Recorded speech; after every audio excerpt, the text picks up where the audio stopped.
SpaceX recently achieved a valuation of a staggering $400 billion, making it one of the most valuable private companies in the entire world, and most likely the second most valuable private company in the US behind OpenAI. The company's success is largely due to it becoming so intertwined with the US government, to the point where NASA has become very dependent on SpaceX in order to manage certain operations, such as maintaining the International Space Station. Hey man, big dog, I need you, big dog. Boy, look here. Boy, I need you bad, man. I'll be going over this more in depth in a moment.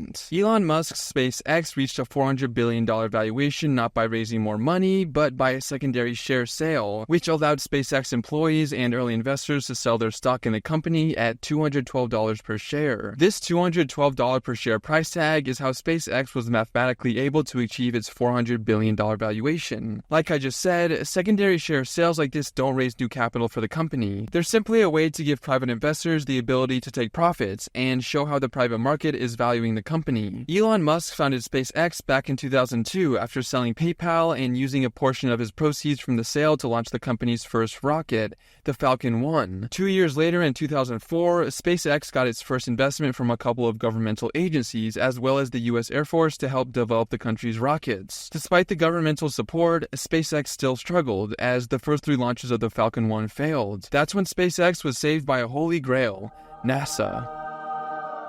Really quick, make sure to subscribe to stay up to date on all things business, finance, and technology.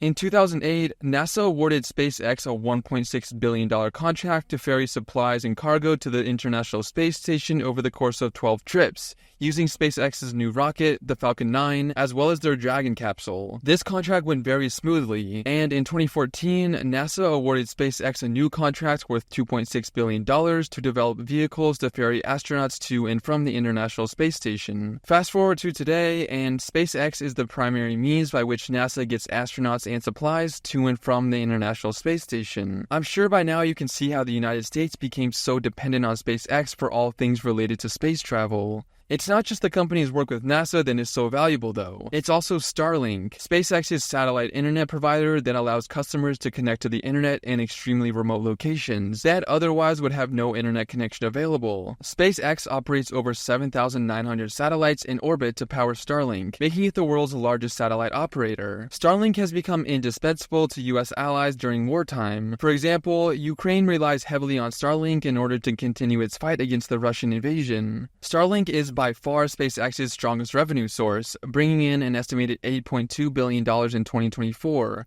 with over 4.6 million customers globally. In 2025, it's expected to bring in roughly $9.8 billion, as Musk stated in June that SpaceX as a whole will bring in $15.5 billion this year. Beyond Starlink, SpaceX is additionally invaluable to the United States government because of its Starship project. Starship is a next-generation rocket system designed for Mars missions and deep space transport, and is absolutely crucial to the US plans to return to the moon. The rocket system still has a ways to go. Its most recent launch attempt back in June exploded. However, the US, as well as SpaceX's private investors, believe that once it's up and running, Starship will dominate global launch and space infrastructure for decades to come. Stepping back and taking a look at how valuable SpaceX is to the United States, it's easy to think that the company has become too big to fail, similar to other companies that dominate their respective fields and will always get bailed out by the government, like Boeing. Do you agree with this? Let me know what you think.